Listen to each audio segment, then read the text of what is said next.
आइए आज हम देखते हैं रूम वायरिंग का मल्टी लाइन डायग्राम। कल मैंने आपको स्कीमेटिक डायग्राम और सिंगल लाइन डायग्राम आपको बताया था, मल्टी लाइन डायग्राम रह गया था। तो मल्टी लाइन डायग्राम हम आज स्टार्ट करते हैं। आपको पहले दिया हुआ क्या था, रूम वायरिंग के लिए आपको दिया हुआ था स्विच बोर्ड में लगाने हैं 3 स्विचेस, 1 2 3, ये 3 स्विचेस हो गए।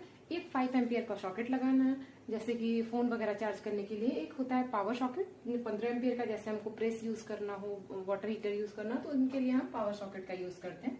बट यहाँ पे एक 5 एम्पियर का सॉकेट, एक इनके लिए स्विच, एक फैन के लिए स्विच और दूसरा बल्ब के लिए स्विच, और ये लगा हुआ है फैन का रेगुलेटर।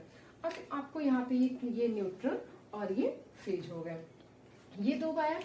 अब बाकी इनके सारे टर्मिनल्स, ये फैन और ये बल्ब लगे हुए। आप सारे सिंबल समझ चुके होंगे। आते हैं हम वायरिंग पे। फर्स्टली हम न्यूट्रल को देखते हैं। न्यूट्रल वाली वायर मैंने आपको बताया था कि जब हम 5 एम्पियर का सॉकेट लगाते हैं तो हम स्विच बोर्ड तक भी ये न्यूट्रल को ले आते हैं। अगर हमने स्विच बोर्ड में सॉकेट नहीं लगाया हुआ है तो डायरेक्टली जहाँ पे बल्ब या फैन जो भी हमने लगाया हुआ है तो हम वहां पे जोड़ते हैं। स्विच बोर्ड तक हमें न्यूट्रल को लाने की जरूरत नहीं होती है। बट यहाँ पे हमें सॉकेट भी लगाना है, तो इसलिए न्यूट्रल वाली जो वायर है इसके सॉकेट के एक टर्मिनल से लाके जोड़ते हैं, और यही वायर फिर हम ले जाके फैन के एक टर्मिनल से जोड़ते हैं, और यही वायर दोबारा से हम और ये बल्ब के एक टर्मिनल से कनेक्ट कर देते हैं। तो ये रहा न्यूट्रल कंप्लीट हो गया। अभी हम फेज को देखते हैं। फेज वाली वायर आप यहाँ से देख पा रहे होंगे, फेज हमेशा हम स्विच से देते हैं। तो ये रहा 5 एम्पियर के सॉकेट का स्विच। ये हमने एक टर्मिनल से हम जोड़ते हैं फेज को, और दूसरा टर्मिनल इसी का सॉकेट से जुड़ा हुआ था। ये इसका दूसरा टर्मिनल सॉकेट के दूसरे वाले टर्मिनल से जुड़ा हुआ होता है। ये टर्मिनल जो है आप अर्थ के लिए कनेक्ट कर सकते हैं, बट कई जगहों पे नहीं, ये प्रोटेक्शन के लिए होता है, बट कुछ लोग करते नहीं है। तो ये अर्थ वायर के लिए होता है। तो यहाँ पे एक वायर और आप यूज कर सकते हैं। नेक्स्ट हम देखते हैं, यहीं से फेज वाली वायर जो है हम ले आते हैं दूसरे वाले स्विच में जो फैन के लिए यूज किया गया है। तो यहाँ पे ये फेज वायर हो गई, और इसी को हम ले जाते हैं दोबारा से ये बल्ब के लिए। आपने वायरिंग करते हुए देखा होगा, जैसे 3 या 4 जो भी स्विच लगाते हैं तो आप एक टर्मिनल को ऐसे शॉर्ट कर देते हैं।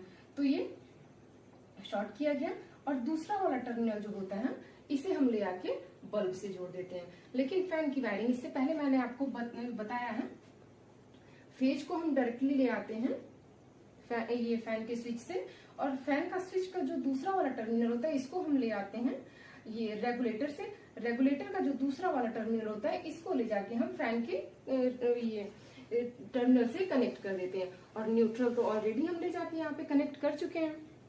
तो आप फैन वाली वायरिंग पहले से ही जानते होंगे, सेम वही प्रोसेस है, बट यहाँ पे थोड़े से चेंजेस हैं। यहाँ पे एक सॉकेट भी लगा हुआ है और एक बल्ब भी लगा हुआ है। नेक्स्ट हम बल्ब के लिए देखते हैं। हमने न्यूट्रल तो यहाँ से दे दिया है, अब हमें फेज देना है। तो सेकेंड टर्मिनल जो होता है, यहाँ से हमने फर्स्ट ये, सेकेंड ये और थर्ड ये, हमने फेज तो दे दिया। अब यहाँ से हम फेज ले जाएंगे बल्ब में। तो ये रहा फेज हमने दे दिया। न्यूट्रल वाली वायर हम यहाँ से लेके आए हैं फैन के लिए, ये बल्ब के लिए और 5 एम्पियर के सॉकेट के लिए। आपने एक चीज और देखी होगी, इससे पहले जब मैंने सिंगल लाइन डायग्राम आपको बताया था तो वहां पे हमने एक ये स्विच बोर्ड बनाया था। नेक्स्ट यहाँ पे आपने देखा था, यहाँ पे नंबर ऑफ वायर 5। यहाँ पे आप काउंट कर सकते हैं 1 2 3 4 5। एक फेज वायर, दूसरी न्यूट्रल वाली वायर, और तीसरी यहाँ से वापस जा रही है, तो ये 3 वायर, और एक ये रेगुलेटर वाली वायर, 4th ये, 5th ये बल्ब वाली वायर। तो ये 5 वायर, नंबर ऑफ वायर यहाँ पे 5। नेक्स्ट आप यहाँ पे लिख रहे थे वायर यहाँ पे 5। नेक्स्ट आप यहाँ पे लिख रहे थे यहाँ पे नंबर ऑफ वायर 2। यहाँ पे आपने 2 लिखा हुआ था। यहाँ पे आप देखें न्यूट्रल एंड फेज, ये हो गए नंबर ऑफ वायर्स। अभी आपने यहाँ पे एक फैन लगाया हुआ था और यहाँ पे बल्ब लगाया हुआ था। यहाँ पे देखिए 1 2 3 ये वायर्स हैं, 1 2 3 वायर्स हैं। अभी यहाँ पे जब ये फैन हो गए और ये बल्ब हो गए। यहाँ पे नंबर ऑफ फैन के बाद आप देख सकते हैं नंबर ऑफ वायर्स कितने हैं, 2। तो यहाँ पे हम 2 वायर्स लिखेंगे। ये सिंगल लाइन डायग्राम के लिए बता रही हूँ मैं, इससे पहले भी आपको बताया है, लेकिन ये सिंगल लाइन डायग्राम के लिए। और यहाँ पे number of wire 2। I hope आप समझ पाएंगे रूम वायरिंग के लिए। अगर इससे भी कोई डिफिकल्ट हो, मीन जैसे आजकल तो वायरिंग होने लगी है, 4 बल्ब लगे हुए हैं या और भी अरेंजमेंट करनी होती है, बट यहाँ पे अभी आपकी बुक्स में जो सिलेबस में दिया हुआ है वो यही दिया हुआ है कि आपको रूम वायरिंग करनी है, जिसमें आपको एक सॉकेट लगाना है, सॉकेट का स्विच, फैन का स्विच, स्विच के साथ रेगुलेटर और एक बल्ब का स्विच। I hope